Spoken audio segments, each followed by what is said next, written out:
Welcome to part 2 of Maelstrom in a month. In this episode, we're making the Mantis Blades. And yes, there is a template. Originally, to save time, I tried 3D printing the blades while I was working on the mask. But after printing and assembling them, I ran into a few problems. Problem number 1, it's a little bit small. Problem number 2, the weight was off center. You could see it wanted to just pull itself to one side.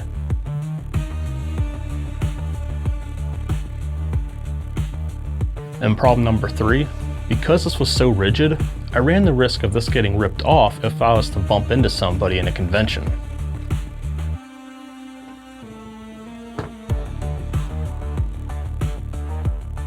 The solution? EVA foam. It's lighter than a 3D print, plus it's flexible enough that it can take collisions without breaking. This meant I had to start over and start from scratch, which meant more time. But I already fell in love with the idea of having Mantis Blades, so here we are. Making the template for this was actually very simple, since CD Projekt Red already had blueprints available. All I had to do was scale it to the dimensions that they specify and trace every individual piece to create the template.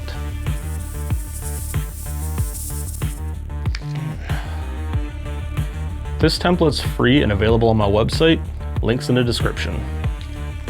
But anyway, on to the build.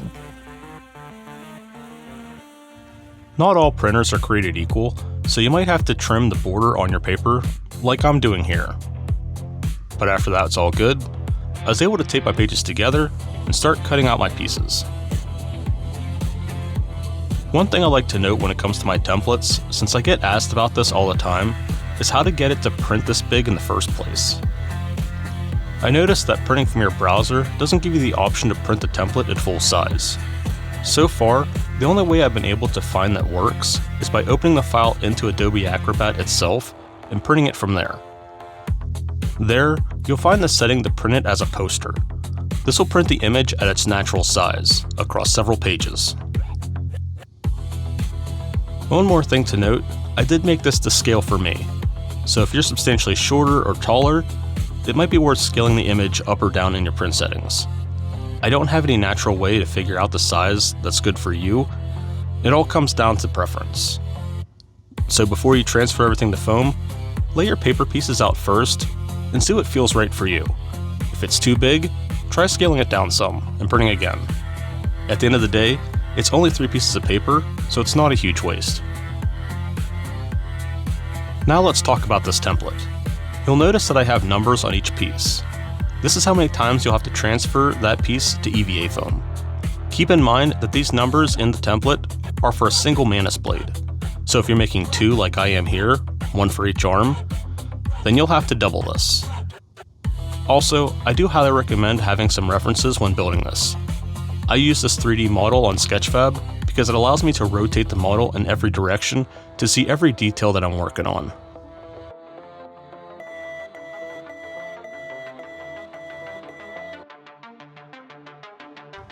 Alright, now that our template's cut free, we'll start working on the main blade first. On the template, there's both an inner and outer portion of this main blade. These 3 pieces then get sandwiched together. The reason the center has a recessed portion in the middle is because this is where the tip of the blade is supposed to retract when the Mantis blades fold up into the user's forearm. This portion isn't functional for our prop here, but the idea is to make it look functional. As of right now, I'm only using straight cuts for all these pieces. There are beveled edges, but I'll be carving those out later when these pieces are assembled. I used 5mm foam for this project. It did end up making things a little bulky in the end, but I felt that 3mm would have been a little too flimsy. That said, if you're able to squeeze in some thin wooden dowels inside, by all means, go with the thinner route for a more accurate looking blade. But I assure you that even with 5mm foam, the blade will look badass in the end. Next, I started cutting out the details for the outer pieces. First cutting them from my template, and then transferring that to the foam pieces and cutting those details out. With those all cut out, I then used my Dremel to clean up the holes and the slider. I'll be using this thing a lot in this project, so for the most part, it stays out and plugged in for the entire project.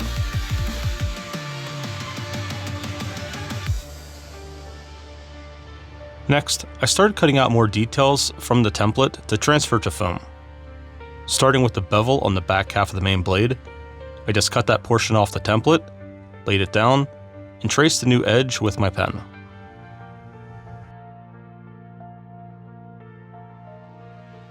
There's also a beveled recession on the sides of the outer pieces as well, so I made sure to cut that from the template and transferred that outline to the outer foam pieces.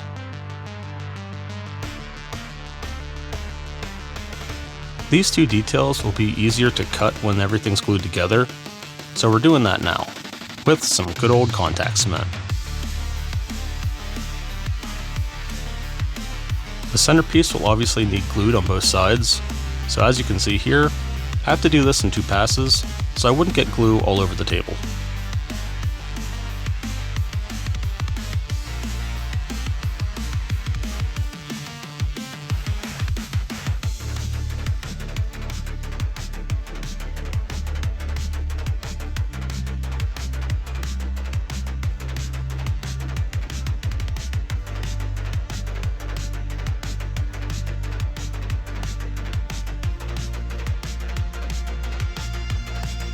And with the glue dried, I press them all together.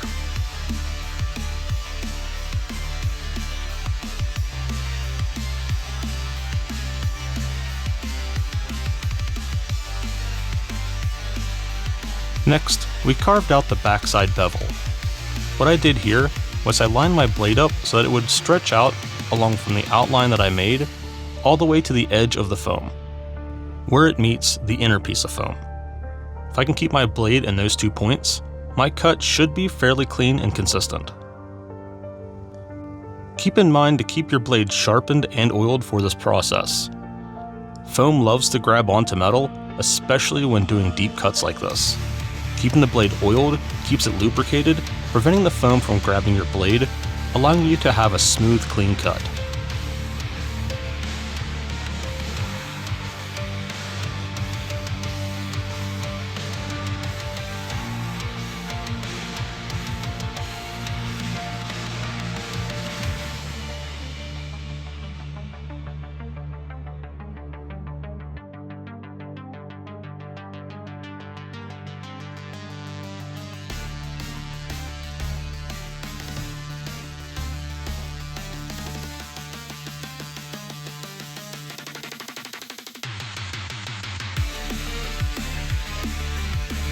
Next was the hard part, cutting out the V-shaped recession in the sides. For this, you don't want to go the entire way through the outer layer, maybe only 3mm. This detail requires a skilled hand, so if you don't feel confident about doing this portion, it won't hurt the overall look of your blade in the end. Keeping your blade oiled and sharpened is really important here, because this part is very easy to mess up.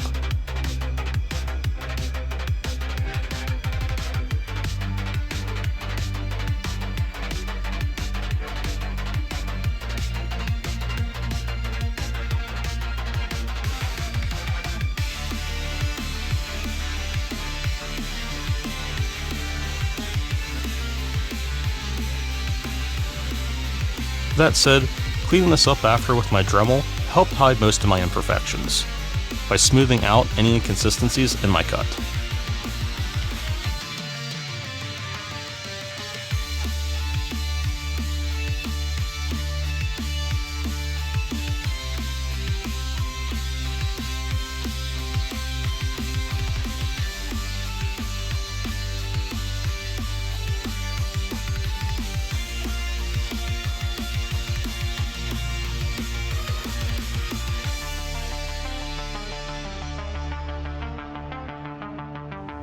And that's one piece down, on to the next. Next is the blade tip. Keep in mind, I didn't design the tip to fit perfectly into the main blade, mostly so that you can choose how much of the tip you want sticking out. If you want it partially retracted, like in the game, you can cut that portion out of the template to make it rest deeper into the Mantis Blade.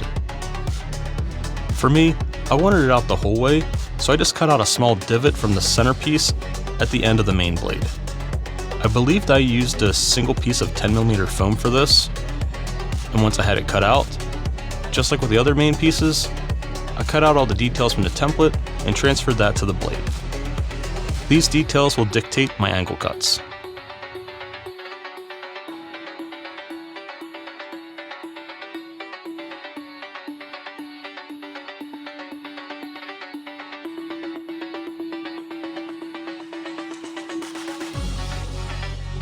I followed them to get both my outer edges on the blade and the inner bevel.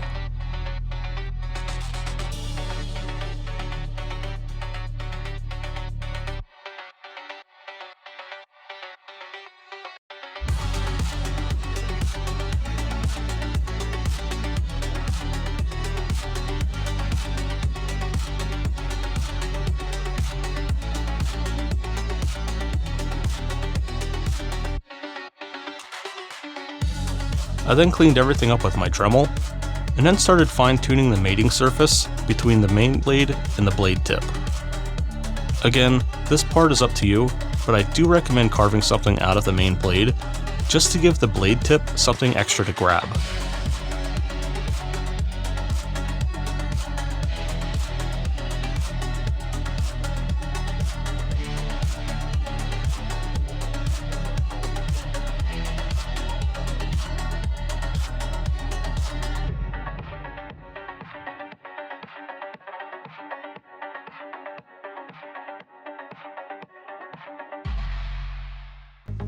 Now that the blade's all done, time to work on all the fun mechanical bits, starting with the top bracket.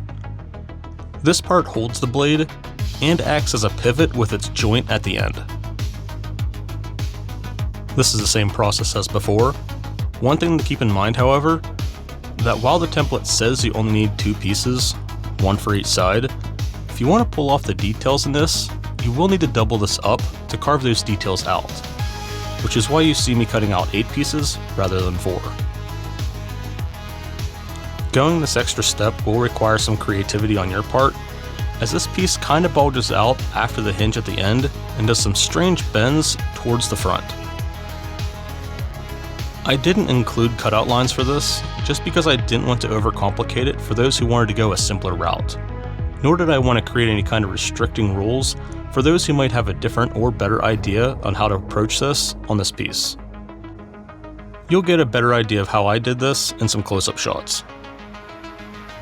Like here, the pieces I cut were just the top portion, after the hinge, and all the way to the front, following the extra details drawn out on the template.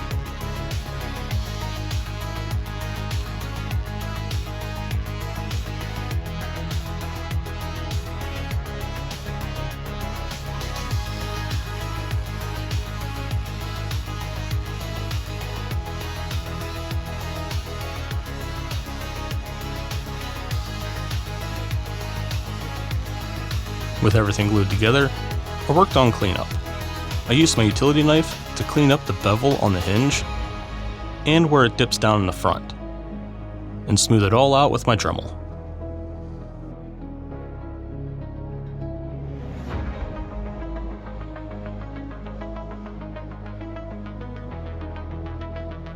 I used some popsicle sticks to help hold this thing still a little.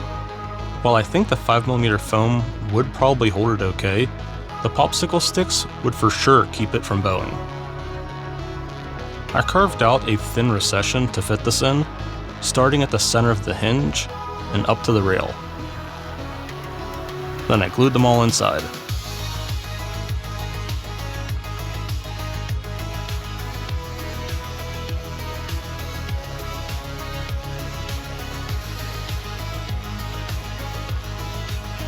And finally, I could now mount the brackets to the blade using contact cement. There are a few ways to tell where this goes. For example, The loop by the hinge wraps around the bottom of the 3 holes in the back of the blade, and the top portion is flush with the outer edge of the blade. And the slit in the bracket also kind of lines up with the V-shaped bevel along the side of the blade.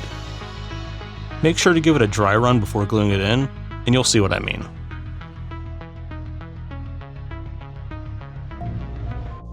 Top half is almost done, only a few small details left. We'll start with the hinge itself. On the template, this counts as 3 pieces. The X3 on the template is kind of misleading because while the inner piece is made up of the thickness of the 3 layers that made the main blade, we also need an inner and 2 outer pieces, with the outers being a single layer. Not only does this sell the look of the hinge being functional, but it also provides spacing needed for things later. For the center, you can use whatever you need to properly fill that size. I used one piece 10mm and one piece 5mm since my gap was 15. I could have used 3 pieces of 5mm, but that felt like extra work. With those pieces glued and pressed together, I cleaned everything up with my Dremel, rounded the edges, before giving them a coat of contact cement.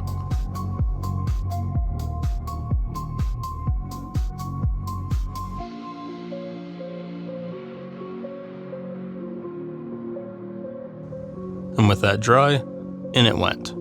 This can be a little difficult to line it up properly since the cement wants to grab the moment it touches.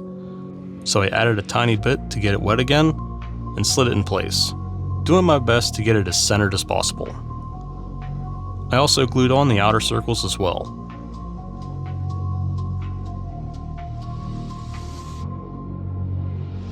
Another detail to cover is the top part of the bracket that loops over the top of the blade. These will connect to the 2 bumps that you see on the top of the template piece.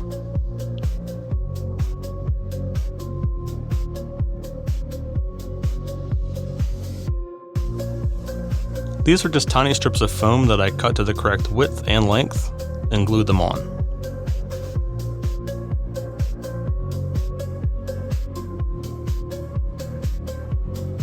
And then I made sure to sand the seams down.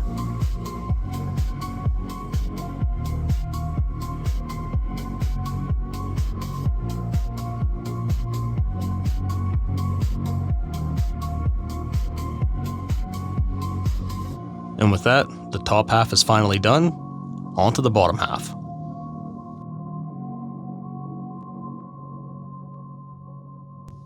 We'll move on to the bottom rails next. This portion will connect to the hinge of the blade. Same as before, trace and cut. There will be 2 of these per blade, 1 for each side. I also doubled these up because there's a notch down the center. And just like with the popsicle sticks in the top portion, I used some thin wooden dowels and carved out a notch for them to be sandwiched between these 2 pieces of foam.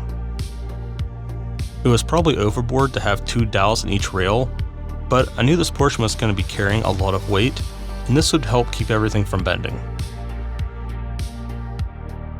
And with that all cut out, came the contact cement. The dowels stick out a bit for now. I'll trim them down to size later. I won't be too worried about the dowels being seen, as the bottom portion that I'll be building next will cover the ends of these rails.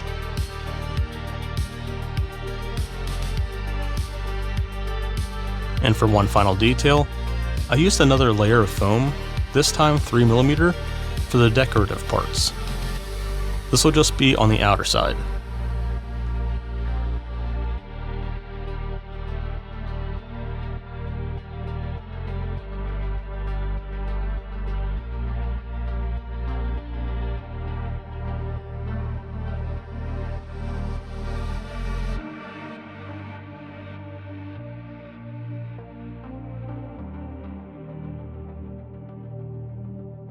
And after gluing all those, I sanded the seams smooth and rounded my corners. I won't be attaching these to the blades yet. My goal will be to build the top and bottom separately so that I can mock up the angle I want them to sit at before gluing. Up next, the bottom housing for the rails. To template has a piece for both the inner and outer. Keep in mind, you'll need to make 2 for each blade, meaning if you'll be making a blade for each arm, that's 4 inners and 4 outers.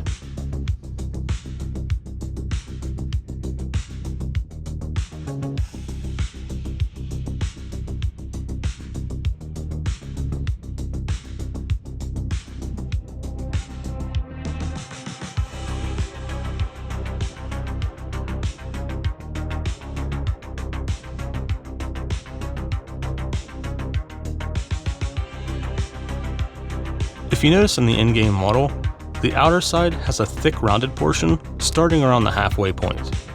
To make this, I use multiple layers of foam.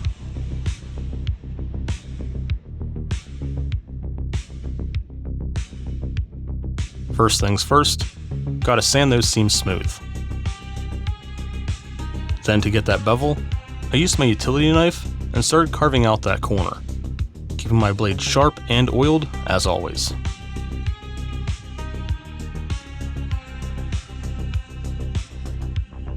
From there, I finished the job by sanding the rest to get that rounded shape.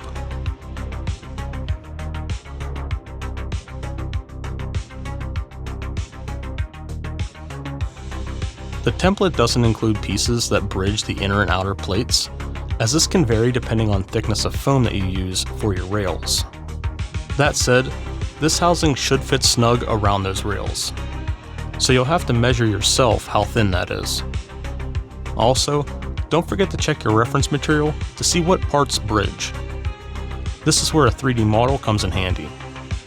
I'll do my best to remember to link the 3D models that I used when referencing this build. Once I had the thickness I needed, I used some 5mm foam and cut out some strips, and began cutting out what I needed to bridge those portions.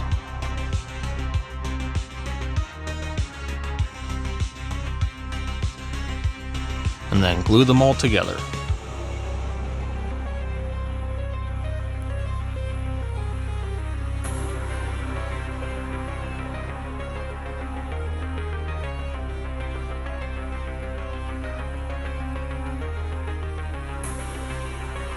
And as always, before moving on to the next step, I made sure to clean everything up.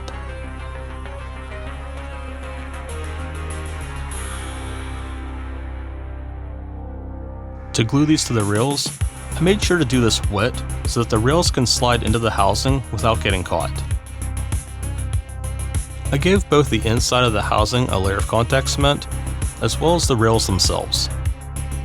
And then I just slid them right in, making sure that my outside edges matched, so that I wasn't putting in a left and right side piece together.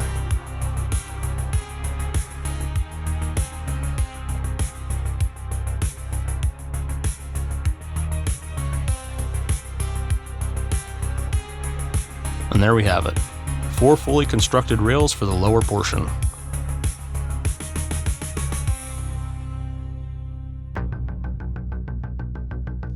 And finally, the base. This is a little hinge that hooks onto the wrist that everything else holds onto. How thick this needs to be will depend again on the thickness of foam you used for everything else. Keep in mind, if you want your rails to look straight, this will have to be the thickness of the top hinge minus the thickness of the outer layer of the rail housing. Keep in mind, I do offer discs for this in the template as well, which I didn't use. You will have to factor them into the thickness as well if you want to use them.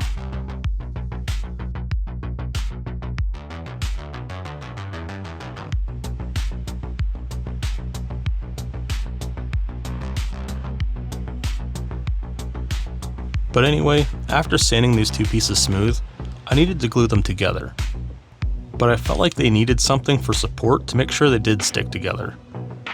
I don't know if this even helped any, but I grabbed another popsicle stick and carved out a notch in both the top and bottom portion.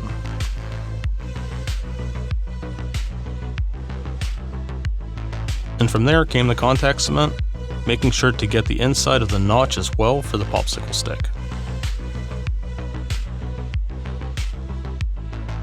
And with that all dry, I press them together.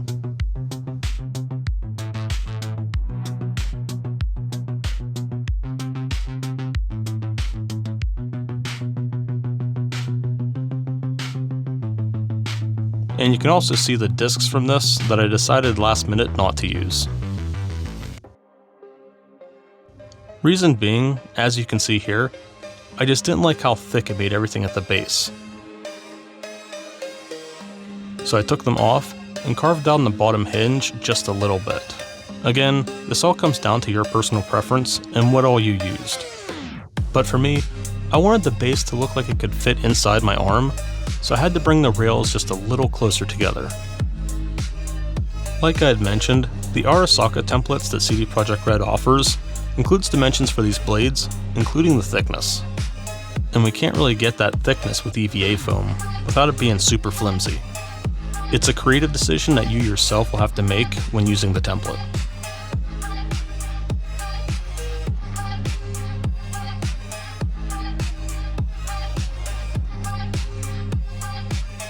But anyway, with the contact cement set, we can now work on putting this all together. I laid everything down with my arm on the table to figure out the angle I wanted this fixed at, and then just gave it a press.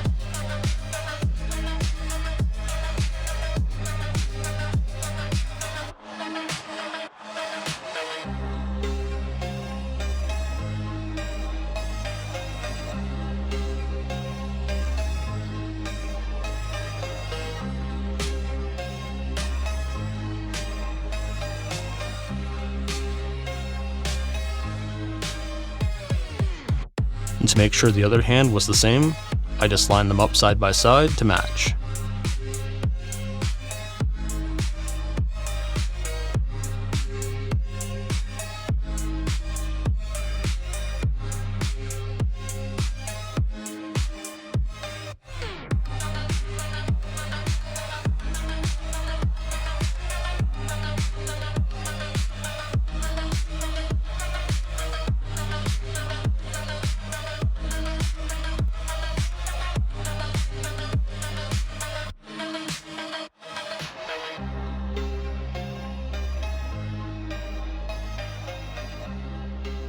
And that's how to make Mantis Blades with EVA foam using my template.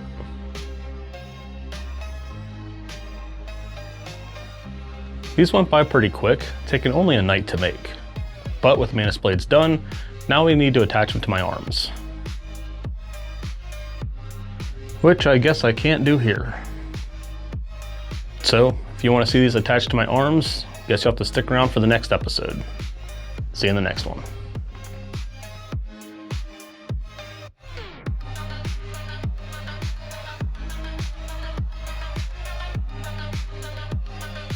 Okay, let's see. Where is the next Ripper dock?